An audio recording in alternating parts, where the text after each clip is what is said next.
Esta es la lección 9, 3 más y acabamos. Parece que fue ayer, ¿no? No es cierto, ya parece que fue 3 meses. No, creo que todos hemos disfrutado este tiempo, hermanos. Yo lo he disfrutado, el crecer, el entender mejor estas cosas, el enseñar a la iglesia, el corregir lo deficiente de nuestra iglesia. Ha sido un placer estar estudiando esto y estar enseñándolo. Hoy vamos a ver en la lección 9 parte de la autoridad de los pastores, que consiste en convocar, examinar e imponer manos. ¿Cuál fue el último aspecto de autoridad que vimos? ¿Quién recuerda? ¿Cuál es el principal aspecto de autoridad de los pastores en la iglesia? ¿Quién recuerda?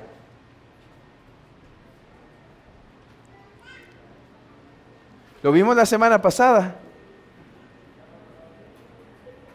Predicar, alguien dijo. Predicar la palabra. Y predica la palabra, ¿y qué va juntito? Las ordenanzas. Los hermanos contestan en modo mute, el modo para que si se equivocan no sea muy grande el error.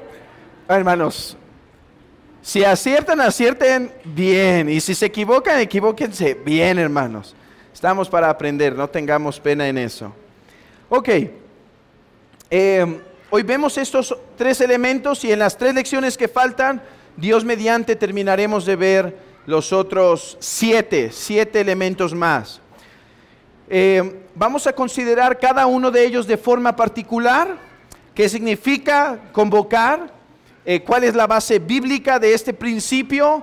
Y si no hay un texto tal cual que diga al menos de dónde se implica tal principio.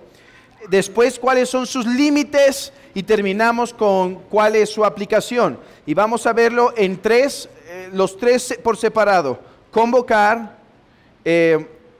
examinar e imponer manos. Ok, ¿qué es este aspecto de autoridad que significa convocar? Bueno, estamos hablando particularmente de que el pastor tiene autoridad para convocar a la iglesia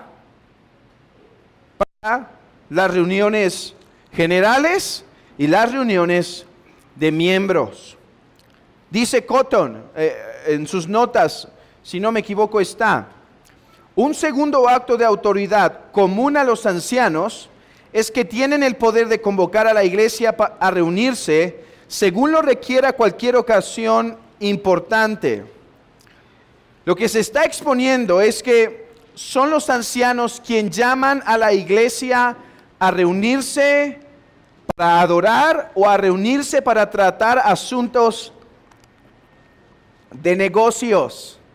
Ahora, a algunos no les gustan esa frase porque los hace sentir muy empresarios, pero lo que queremos decir es asuntos de membresía, asuntos relacionados con la iglesia.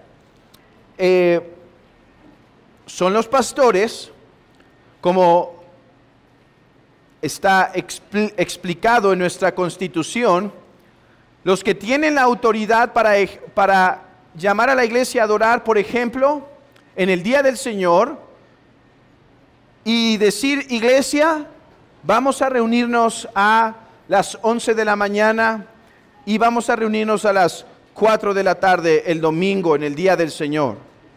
Los pastores tienen autoridad para hacer eso.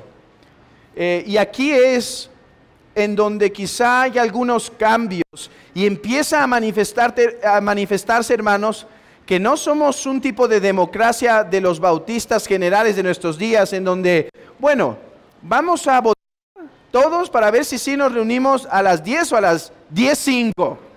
¿Quién vota?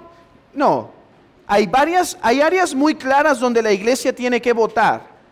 Por ejemplo, ordenación y excomulgación, presupuestos anuales y demás. Pero hay otras cosas en donde, por ejemplo, los días en los que nos reunimos como iglesia, las reuniones de miembro y demás, que han sido dadas a los pastores para que ellos dirijan y llamen a la iglesia. Ahora, los pastores deben ser cuidadosos para establecer estos días, estos horarios, de acuerdo a las circunstancias de cada iglesia. Un miembro particular de la iglesia no puede llamar a una membresía, a una reunión de miembros, si un día después de leer el hermano dice: hermanos, los convoco la próxima semana. Tienen derecho a decir: hermano, ¿y quién te dijo a ti que lo puedes hacer?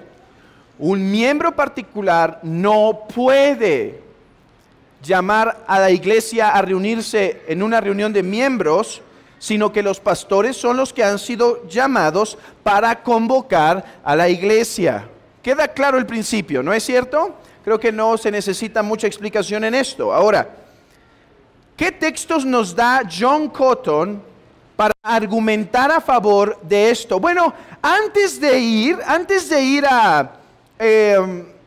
a los textos, creo que en primer lugar, la luz de la naturaleza nos hace entender que un organismo donde múltiples personas participan, necesitan de una persona que les guíe para que se vaya determinando ciertas cosas.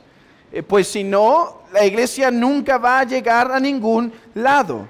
Creo que la luz de la naturaleza general nos muestra que esto es necesario. Pero además hay algunos principios en las Escrituras. Por ejemplo, Joel 14, capítulo 1, versículo 13 y 14, dice así: ceñíos los lomos y lamentad, sacerdotes, gemid, ministros del altar, venid, dormid en cilicio, ministros de mi Dios, porque quitada es de la casa de vuestro Dios la ofrenda y la libación, proclamad ayuno, convocada asamblea, congregad a los ancianos y a todos los moradores en la tierra de la casa de Jehová nuestro Dios, y clamad a Jehová. El punto de Cotton aquí es: ¿quién está llamando a ayuno? ¿Quién está llamando a estas reuniones especiales para invocar el nombre del Señor? Son los sacerdotes. Y vemos en el Antiguo Testamento que había este orden. De hecho, no sé si ustedes recuerdan, pero esto fue parte de lo que vimos cuando estudiamos Clemente de Roma, donde vimos que el Antiguo Testamento enfatiza el orden. No todos podían llamar a una asamblea solemne. Eran aquellos que Dios había especificado para eso. Y hay otro texto en Hechos, capítulo 6, versículo 2, que dice: entonces los 12 convocaron a la multitud de los discípulos. A ver, estamos tratando la necesidad que estaba pasando en la iglesia temprana, donde algunos estaban teniendo problemas, las viudas de otros estaban siendo desatendidas y había un problema. Pero el orden se sigue. Son los 12, en este caso, los que reciben esa autoridad para llamar y decir: resolvamos estas circunstancias. Hermanos, esto nos lleva a aclarar este punto y hablar un poco de sus límites. Esto no quiere decir que un miembro de la iglesia no puede acercarse a decir: hermano, o dos miembros, hermano, vemos esta necesidad en la iglesia, se nos hace delicado, urgente. ¿Podría usted convocar o en la próxima reunión de miembros incluir este asunto? Los miembros tienen esa libertad. Lo que no podrían hacer los miembros es levantarse y el pastor a lo mejor dice: hermano, sí es muy importante, pero tengo otras cosas más importantes para esta reunión de miembros, vamos a posponerla para la próxima. Bueno, los miembros no deberían enojarse y decir: vamos a levantar y vamos a convocar a todos. No tienen esa autoridad. Deberían esperar los procesos adecuados. Ahora, hay otro límite. ¿Qué pasa cuando un pastor lo exhortaron, un proceso de disciplina, se encontró que es culpable, es el único pastor y no quiere llamar a una reunión de miembros. ¿Puede el pastor mantener a la iglesia sin reunión de miembros solo para que no se exponga su pecado en la iglesia? No, porque aunque es la libertad o la autoridad del pastor llamar a una reunión, cuando éste se opone para tratar algo, la iglesia, y esto lo establecimos en nuestra constitución, el 10% de la membresía, o si el 10% de la membresía presenta una carta formal al anciano o a los ancianos de la iglesia, presentando el caso que quieren tratar y pidiendo que se haga una reunión de miembros, tienen todo el derecho a que incluso si el pastor, a pesar de esa carta, se opusiera, entonces los hermanos sí puedan llamar a la congregación a la luz de este porcentaje para establecer una reunión de miembros. El pastor no puede mantener en esclavitud a la iglesia solo, aunque es su autoridad. Esta autoridad nunca debe ser una autoridad tirana hasta el punto que él nunca pueda ser expuesto en algún sentido. ¿Queda claro esos límites de su autoridad para convocar? Hay otro aspecto que me gustaría tratar y es, no sé si debemos llamarlo un límite, sino un aspecto de sabiduría que el pastor debe tener. A ver, hermanos. El pastor ha sido llamado para dirigir a la iglesia a los días en los que se van a reunir para adorar y demás. Hay un límite en eso. ¿Qué pasa si el pastor dice, hermanos, no nos vamos a reunir los domingos, nos vamos a reunir los lunes para adorar a Dios? ¿Puede el pastor dejar de llamar a la iglesia para adorar a Dios el domingo? Ese es otro límite, ¿verdad? Bueno. Otro límite o cuidado que tiene que hacer el pastor es que debe ser sensible a las necesidades de la iglesia. Supongamos, y aquí yo lo refería mucho a cómo debe ser la dinámica en el matrimonio, así que mientras no estamos teniendo los cursos de piedad en el hogar por este tiempo intenso de eclesiología, voy dando algunos consejos aquí, principios del matrimonio, para que no extrañemos tanto piedad en el hogar. Pero yo pensaba en esto muy relacionado con el matrimonio. A ver, hermano, ¿puedes levantar a tu esposa a las 2 de la mañana porque te dio sed para decirle, ¿me das agua? Y ella te dice, sí, está a tu lado en el buró. No, es que no la alcanzo, pónmela en la mano.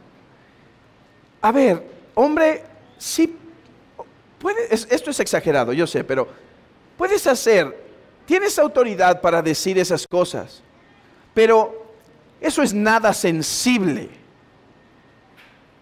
Este fue un principio que vimos en Piedad en el Hogar. Hermanos, nuestra autoridad en el hogar debería ser una autoridad que es fácil llevar para la esposa.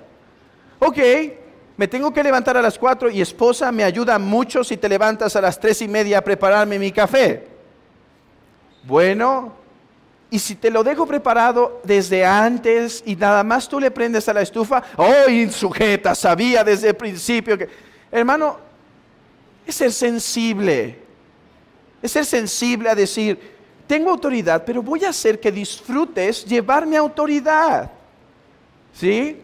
Bueno, en un sentido también el pastor, hermanos, el pastor podría decir, hermanos, el próximo domingo nos vemos a las 5 de la mañana. Ya algunos se espantaron. Podría, pero es que yo estoy acostumbrado, podría decir el pastor, como antes, levantarse temprano y hacer las cosas y dormir temprano. Sí, pero vivimos en una ciudad, en un momento donde eso no es saludable. El pastor debería tener cuidado, ser sensible. Vean lo que dice el capítulo 1, párrafo 6, segunda sección de la confesión. Dice: sin embargo, reconocemos que la iluminación interna del Espíritu de Dios es necesaria para un entendimiento salvador de las cosas reveladas en la palabra, y que hay algunas circunstancias tocante a la adoración de Dios y el gobierno de la iglesia, comunes a las acciones de sociedades humanas, que han de determinarse conforme a la luz de la naturaleza y de la prudencia cristiana, según las normas generales de la palabra, que han de guardarse siempre. Y si hay cosas, a ver, hermanos, ¿cuántas veces nos debemos reunir el domingo? ¿Cuántas veces dice la Biblia? No dice, al menos una. Pero no dice cuántas veces. ¿Podríamos hacer 4 reuniones en el día del Señor? ¿Y la iglesia debería atender? Sí. De hecho, bueno, en el tiempo de la pandemia tuvimos que hacer algunos cambios, ¿verdad? Y acomodarnos. Pero no es conforme a la prudencia. El pastor, si va a hacer algunos cambios, por ejemplo, en los horarios de adoración, debería siempre intentar considerar las circunstancias de la iglesia. Por ejemplo, hermanos, estoy pensando que el momento en que estamos llegando en nuestra iglesia, es posible que más adelante, en el mes de agosto, agosto, hagamos algunos cambios en el día del Señor que nos permitan disfrutar un poco más el día del Señor y al mismo tiempo descansar un poco más en el día del Señor. A veces se extienden tantos nuestros estudios hasta las 6 o 7 y terminamos saliendo aquí, y hay hermanos que tienen que trabajar. Y pronto les sugeriré a la iglesia los cambios que he pensado que podemos implementar para tener un poco de más enseñanza el domingo y demás. Ahora, para hacer estos cambios, a las personas que yo pienso que realmente pueden ser afectadas, me he estado acercando con ellos para preguntar: hermanos, si hacemos este cambio, ¿cómo lo resolverías tú? Particularmente que sé que tienes este problema. Y de esta forma el pastor puede ser sensible a llamar a la iglesia a decir: vamos a hacer estos cambios, pero intentando considerar las posibilidades de la iglesia. Y cada una es diferente.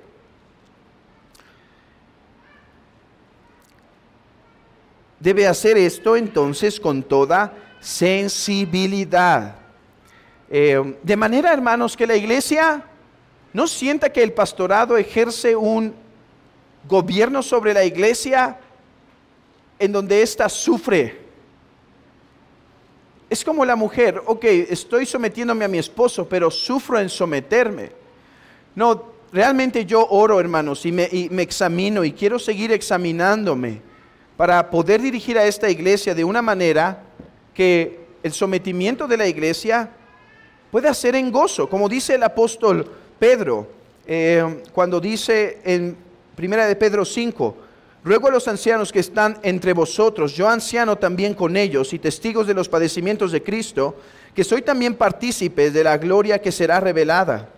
Apacentad la grey de Dios que está entre vosotros, cuidando de ella, no por fuerza sino voluntariamente, no por ganancia deshonesta sino con ánimo pronto, no como teniendo señorío sobre los que están a vuestro cuidado, sino siendo ejemplos de la grey.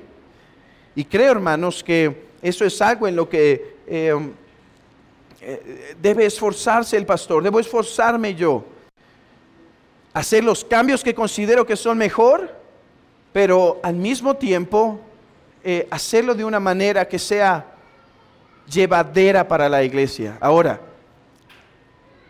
aquí debemos poner un límite.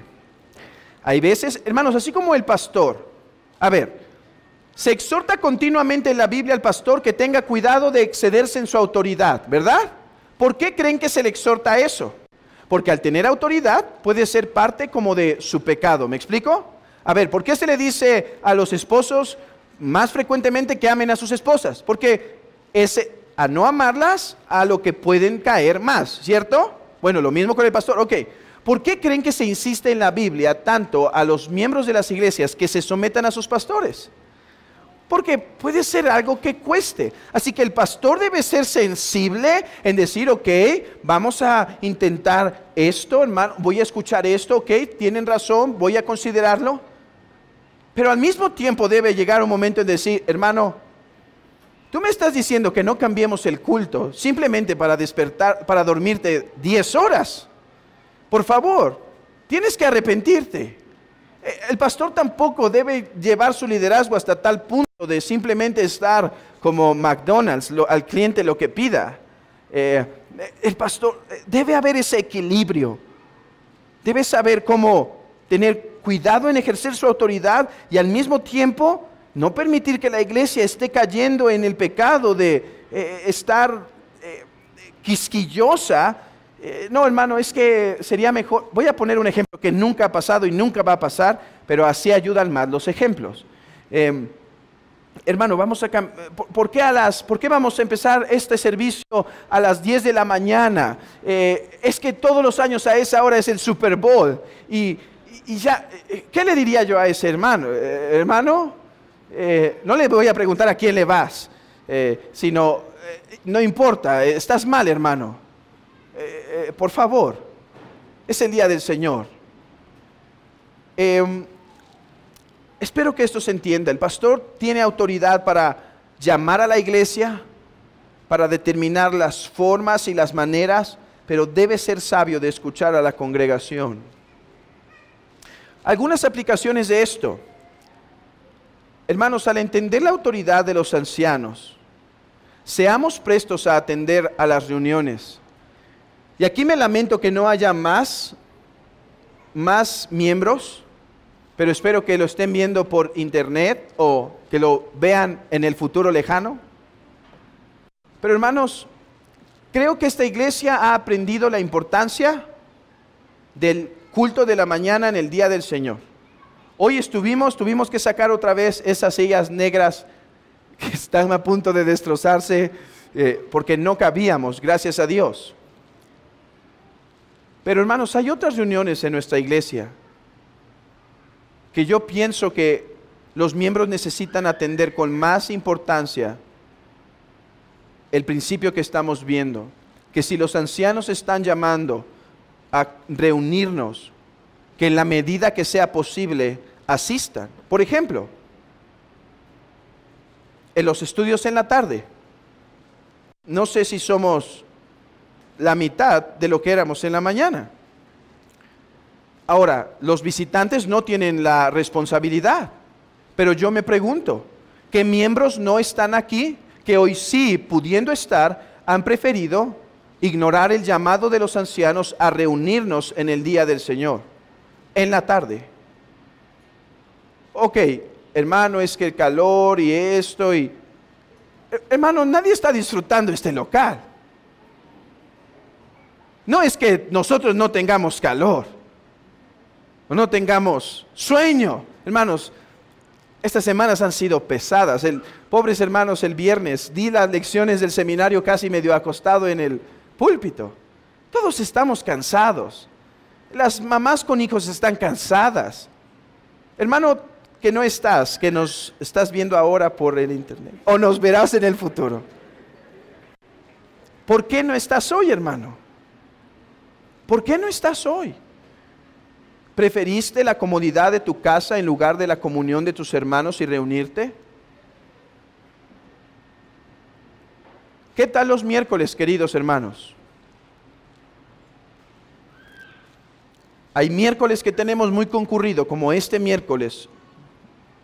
Tuvimos quizá 80 personas o más. Pero hermano, ¿eres uno de los asistentes frecuentes a la reunión de oración? Y si no, ¿es válido la razón? Hermano, y hermanos, cuando me dicen es que sí es válida, y escucho la razón, yo le digo, oye hermano, ¿sabías que esta fulanito o fulanita viaja también en camión? Y a veces con niños, y a veces sola o solo. No, es que me queda muy lejos. Y hermano, ¿sabes que este hermano viene desde este lugar y decide nunca faltar? No, pero es que, ¿sabes que esta hermana viene sola? ¿Es válida tu excusa por la cual no vienes a la reunión de oración? Hermanos, si un día los convoco para ver el partido, no vengan. Digo, nunca los voy a convocar a eso, no se preocupen. Pero tienen el derecho de ausentarse si la convocación del pastor es absurda. Pero hermanos, si el pastorado de la iglesia está convocando para una reunión de adoración, es la responsabilidad de los miembros unirse. Y creo que esto me da lugar para exhortar a esta iglesia en particular. Hermanos, hay reuniones que parecen para algunos que simplemente es,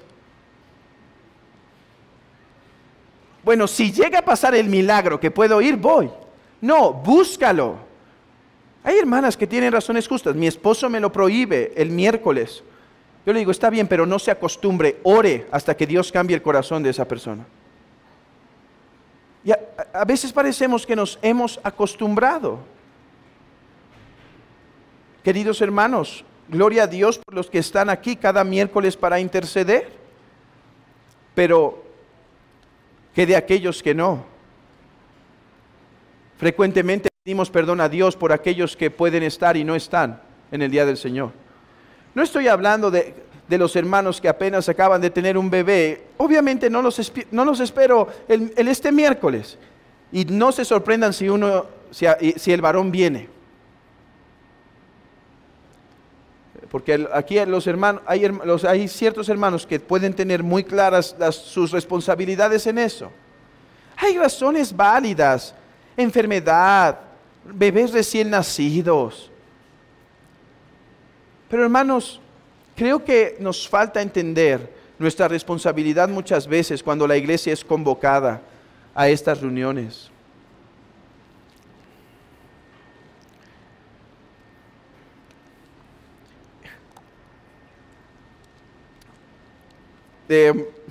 Y lo interesante es que no vienen a ciertas reuniones, pero resulta que hay una pequeña pachanga en la iglesia y sí pueden. No sé si eso también es muy mexicano, ¿verdad? Pachanga quiere decir reunión de convivio santo. Eso quiere decir pachanga. Por los que nos están viendo por ahí. Y resulta que sí pueden. Y no faltan. Y llegan temprano. ¿Cómo puede ser eso? Veamos más solemnemente cuando la iglesia ha establecido por medio de los ancianos los días para reunirnos a adorar, hermanos. Deberíamos reunirnos todos los miembros de la iglesia a todas las reuniones de la iglesia oficiales, las 2 del día del Señor, en la mañana y en la tarde, y el culto de oración que tenemos los miércoles. Debería ser una responsabilidad, a menos que seamos verdaderamente impedidos.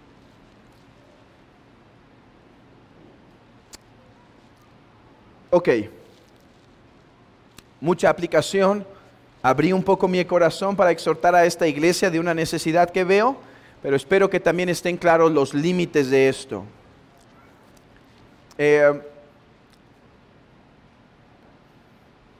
Examinar candidatos. Este es nuestro segundo punto. El pastor tiene autoridad para convocar a la iglesia a la adoración o a reuniones de miembros y también para examinar candidatos. Así dice Cotton. No sé si esto lo tienen en sus notas, pero si sí, síganme con sus vistas.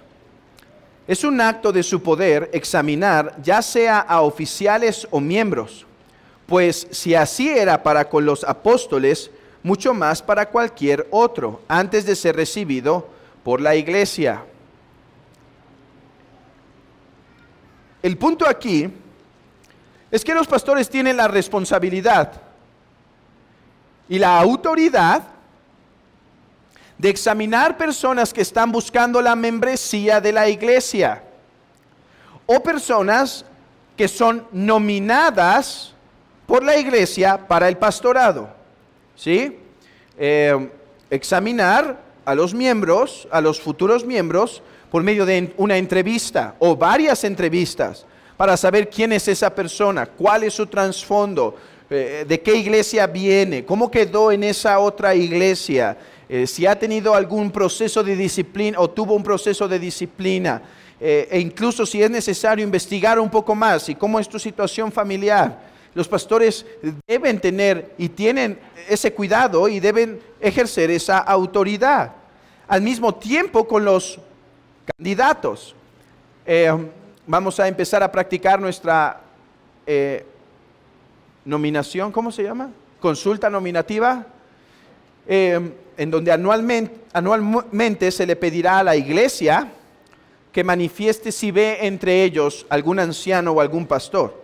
El pastor con los diáconos recogerá esto, lo indagará, y este será un voto secreto, como dice nuestra Constitución, en el sentido que el pastor no deberá decir los resultados, pero una vez que el pastor empiece a ver que hay algunos hermanos que están saliendo con más circunstancia, es su responsabilidad examinar a estos hermanos. Decir, hermano, has sido nominado frecuentemente, ¿qué piensas en cuanto al ministerio? ¿Cómo es tu vida? ¿Cómo es tu matrimonio?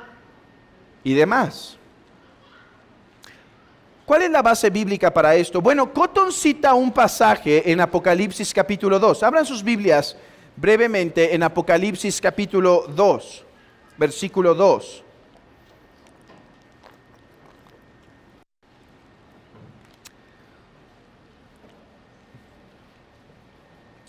Dice así: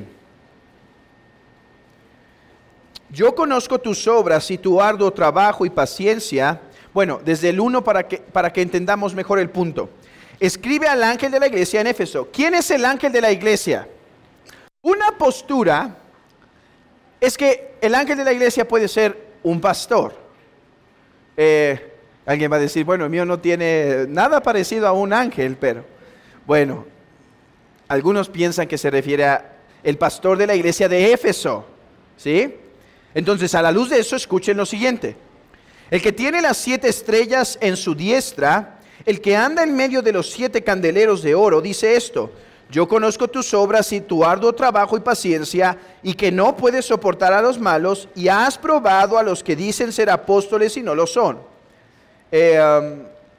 y los has hallado mentirosos. El punto que está destacando Cotton es, bueno, si el ángel es un pastor, él ha hecho el trabajo de probar a los futuros pastores y descubrir que son falsos. Bueno, podríamos diferir con la interpretación de Cotton, pero no con el principio que establece, pues hay otras formas de discernir que ciertamente es el pastor de la iglesia el que debe tener una prioridad en estos procesos. A ver, hermanos, los nuevos candidatos a la iglesia,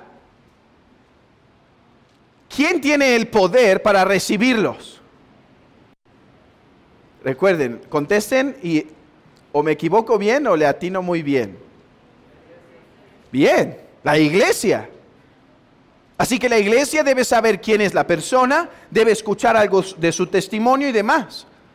El punto es simplemente que el pastor tiene, en ese mismo contexto, tiene un área de responsabilidad un poco mayor en ese proceso. ¿Por qué? Bueno, los mismos nombres que se le dan al oficio enfatizan esto. Por ejemplo, se le llama pastor. ¿Y qué hace un pastor? Es uno que guía a la congregación. Pero ¿cómo podrá guiar el pastor a que la iglesia ejerza su poder de recibir miembros si él ni siquiera puede dar un testimonio inmediato de la persona que se quiere acercar? ¿Cómo el pastor podrá guiar a la iglesia para recibir o no recibir a tales personas? Otro nombre que se le da al pastor es anciano. Y esto se le da no por su edad, sino por el discernimiento que este hombre, a la luz de su conocimiento en la palabra, tiene. Así que se espera de un anciano que tenga un discernimiento para descubrir si la persona en verdad es cristiana, porque hermanos, el pastor tiene la responsabilidad de ayudar a la iglesia a guardar la pureza, de la iglesia, no permitir que entren personas con malas intenciones o que no conocen a Cristo. Ahora, el consejo final lo da la iglesia, pero el pastor presenta como un anciano decir, hermanos, estuve en estas pláticas y a la luz de estas pláticas, yo creo que no debemos, o yo creo que sí debemos ir adelante en esto. Además se le da el nombre de obispo, episcopo. ¿Y qué quiere decir? Uno que supervisa, uno que está al cuidado, que está administrando. Y creo que esto necesariamente implica procesos de examinación a los que entran. Así que es lo más razonable que el pastor tenga una autoridad en estos procesos, pues se supone por otro lado que el pastor es un hombre apto para enseñar. Y así podrá guiar a la persona a cuáles son los requisitos para ser miembro, podrá guiar a la persona si parece que no es cristiana, o simplemente si tiene algo que corregir, es su ministerio principal. Ahora, aquí lo estamos viendo más como el pastor tiene esa autoridad, pero la iglesia debe ver esto para su bien. Pastor, es tu responsabilidad, sé fiel en cumplirla. No le des los procesos de disciplina a estos hermanos para facilitar tu trabajo, sino hazlo tú. Es parte principal de tu labor. Así que, más que verlo como, es la autoridad del pastor, la iglesia debería de ser. Como iglesia tenemos que asegurar que nuestro pastor no esté dando estos casos a los hermanos en la iglesia. Ahora, puede ayudarse de hermanos, pero esto es algo que los pastores siempre deben hacer.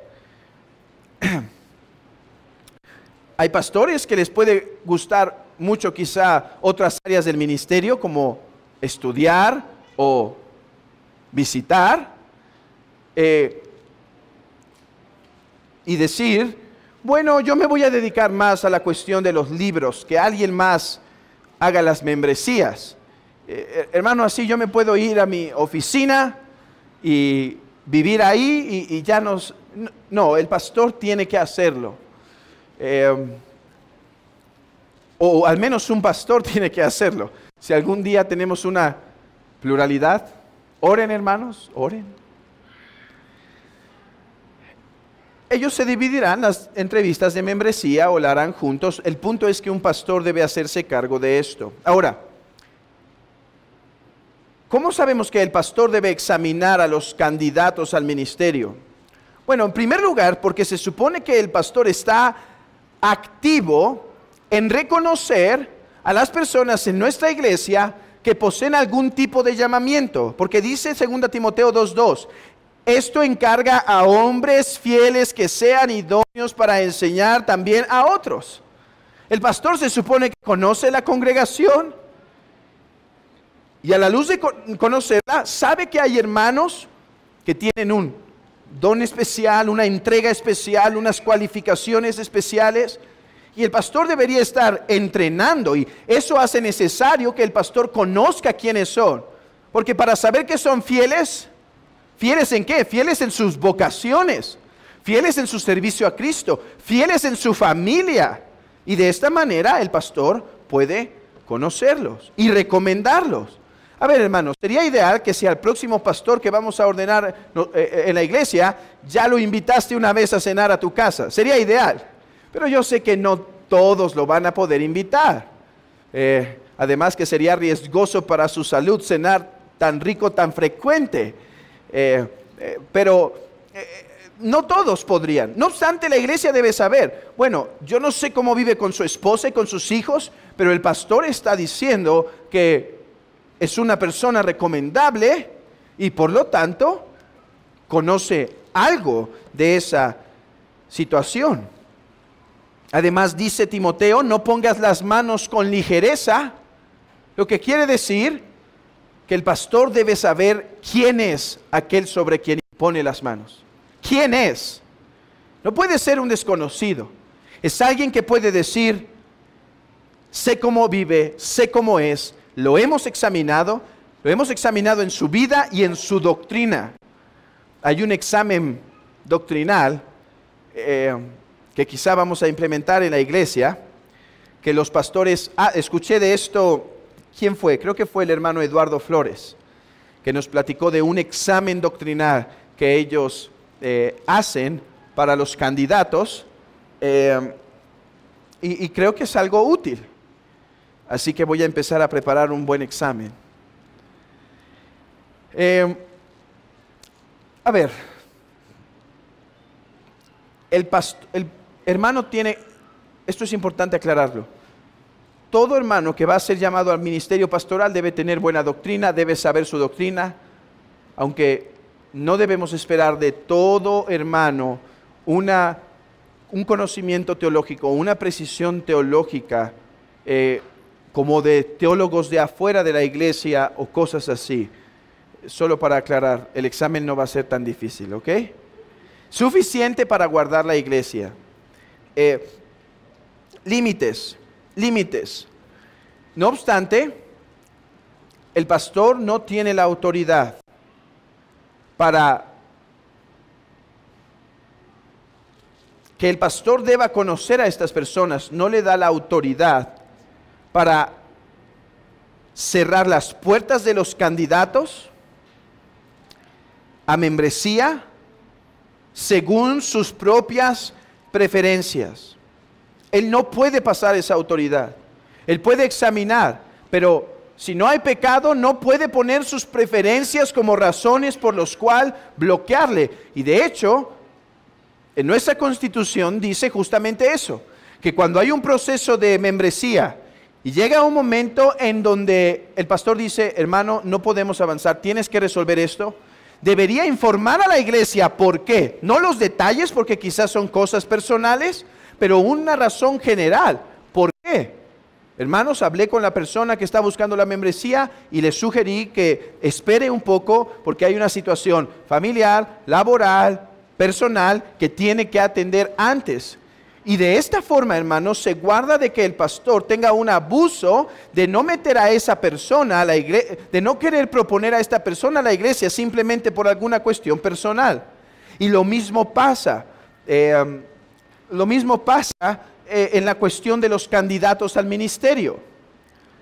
El pastor puede llamar, pero si en algún momento tuviera que existir la razón de decir, esta persona ya no está más nominada, se debería explicar claramente a la iglesia el por qué, para que no se sospeche del pastor o el pastor no actúe mal, diciendo, es que vi que no piensa exactamente igual que yo en todas las cosas y no quiero tener problemas en el ministerio, así que mejor decidimos hacer un corte.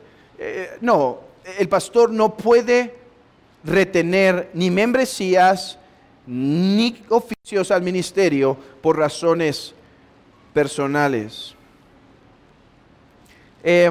¿Alguna aplicación para la iglesia a la luz de esto? Pues sí, dos. Involucrémonos en los procesos de membresía. Sí, es mi labor examinar, pero hermanos, un hombre no tiene toda la sabiduría y todo el discernimiento. Ayudemos a los pastores a ejercer mejor su labor cuando nos involucramos al conocer quiénes quieren ser miembro y si identificamos algo, poder atenderlo de forma inmediata. Dos, a la luz de los candidatos, hermanos, ¿qué les digo? ¿Cuál es mi aplicación? Oren por más pastores. Quisiera tener más personas que tengan la responsabilidad de examinar. Oremos que Dios levante a hombres entre nosotros que tengan que ser examinados.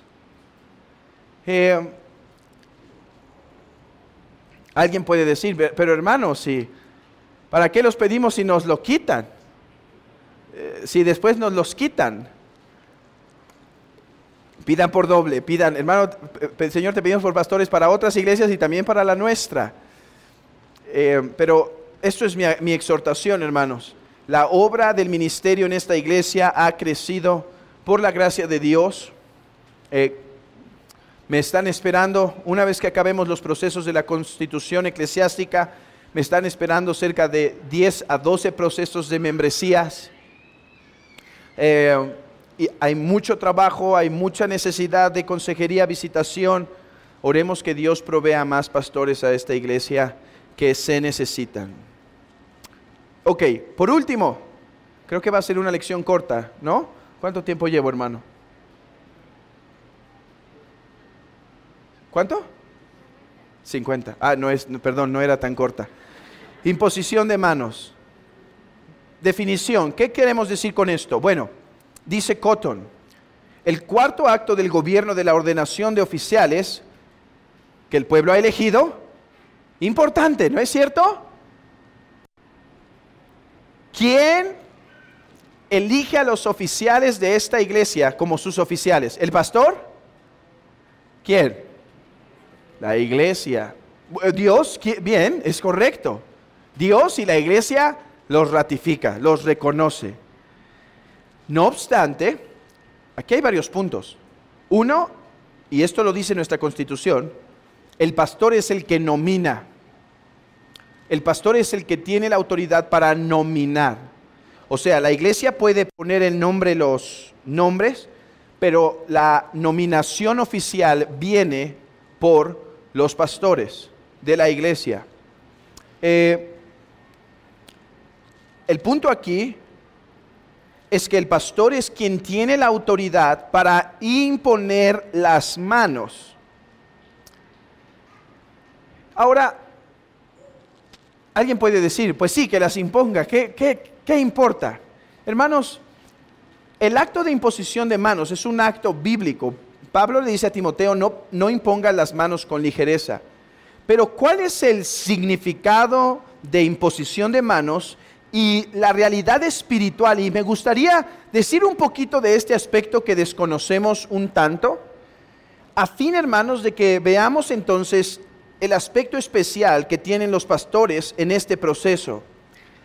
Cuando un pastor impone las manos sobre un anciano o un diácono para llamarlos al ministerio oficialmente, esto se demuestra que la iglesia está representada por medio de ese pastor. La iglesia llamó a ese pastor que va a imponer manos para este otro hombre. Cuando se imponen las manos, la iglesia está diciendo, hermano, nosotros hemos dicho es él, y por medio del pastor se reconoce, la iglesia lo nombró a él.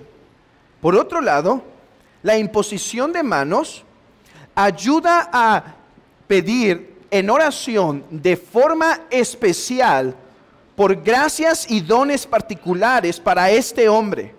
En ese momento, hermanos, no estamos imponiendo manos sobre nadie más que este hombre. Es a este hombre te pedimos que bendigas. A este hombre te pedimos que des gracia. Y en tercer lugar, en ese día de imposición de manos, hermanos, yo creo que se pide a Dios que a través de esa oración, Dios incremente incluso los dones y gracias. Lo que quiero decir es lo siguiente. Yo no creo que la imposición de manos es un mero símbolo o un mero memorial. Yo creo que es un acto. Hércules Collins lo dice de una forma fuerte.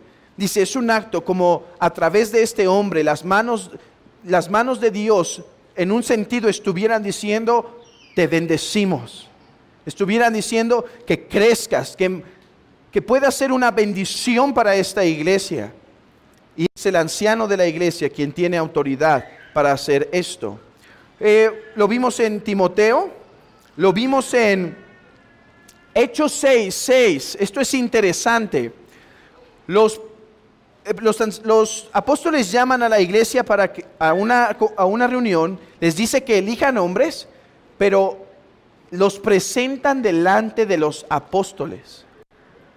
En última instancia pasan este último filtro de los apóstoles. Vean lo que dice nuestra confesión de fe sobre esto.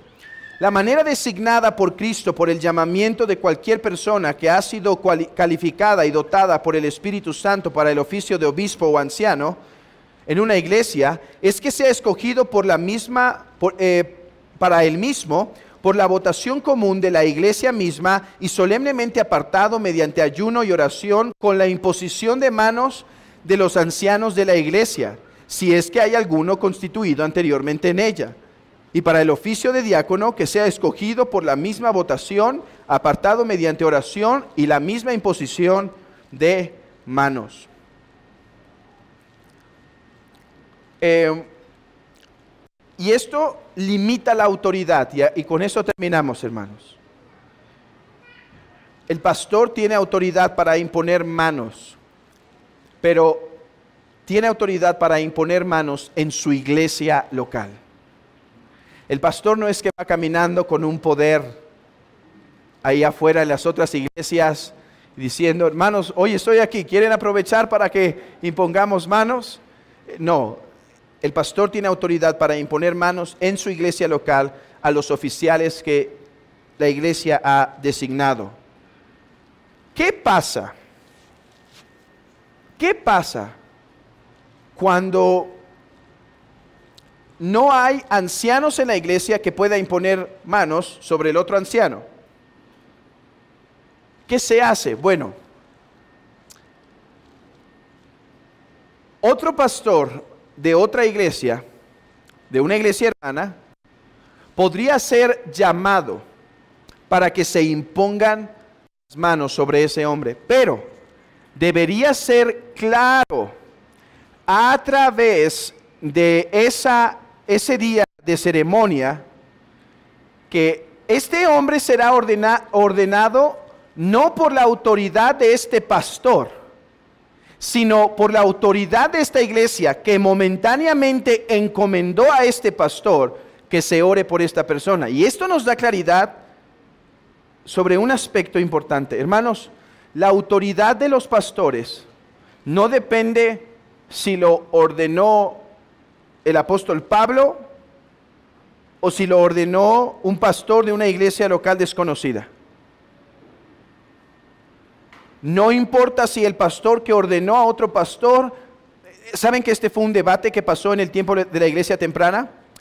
Fue el debate, ya me estoy metiendo en otras cosas de mis notas, pero va a ayudar. Fue el debate de los donatistas. Hubo un tiempo, en el tiempo de Diocleciano, donde la iglesia comenzó a ser perseguida. Y algunos empezaron a apostatar. Algunos empezaron a comprar certificados falsos para decir, no, yo sí adoré, aquí está mi certificado.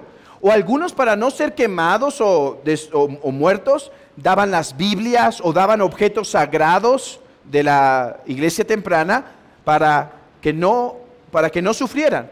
Bueno, cuando pasa la persecución, hubo personas, de hecho hay una descripción en la iglesia temprana, de que salieron las personas encarceladas, pero que era una escena muy grotesca, porque eran cristianos que habían quedado tuertos, que habían quedado mutilados, y salían de las cárceles una vez que pasó la persecución, y estos fueron los que se les llamaron confesores. Hay una diferencia entre un mártir y un confesor. Un mártir es uno que muere dando testimonio. Un confesor es uno que casi muere dando testimonio, pero termina viviendo y solamente tiene marcas de sus sufrimientos. Bueno, estos confesores empezaron a agarrar cierta reputación en la iglesia y hubo algunos pastores que durante el tiempo de la persecución huyeron y se escondieron. Entonces, cuando regresan, la gente se quedó en shock y dijo, ¿deberían seguir siendo los pastores?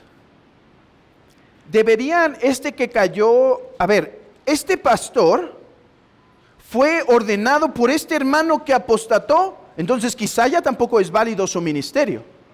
Bueno, Agustín de Hipona vendría a ayudar mucho en este trabajo y no nos vamos a meter cómo resolvió él esto, pero el principio es este. El bautismo con el que fue bautizado, no importa si el que lo bautizó ya se apartó, es válido porque quien santifica el bautismo es Dios. La cena del Señor que se recibió mientras esta persona estuvo aquí, pero ahora se apartó, es válido porque Dios fue quien la santificó. Bueno, la ordenación de ministros es válida independiente lo que haya pasado con aquellos que impusieron las manos, sino porque esa ordenación es santificada por la iglesia quien lo llamó. Así que cuando un pastor impone las manos, es por el poder de la iglesia que este hombre está siendo llamado. Así que cuando una iglesia no tiene pastor, sí puede llamar y debería llamar para estos procesos a un pastor de otra iglesia para que los dirija. No obstante, en el día de la ordenación debe quedar claro que es bajo la autoridad de esa iglesia que el pastor representa. El pastor no va caminando con un poder mágico por ahí, sino la iglesia le pide, hermano, por favor, háganos favor de imponer manos sobre este como una representación de nosotros.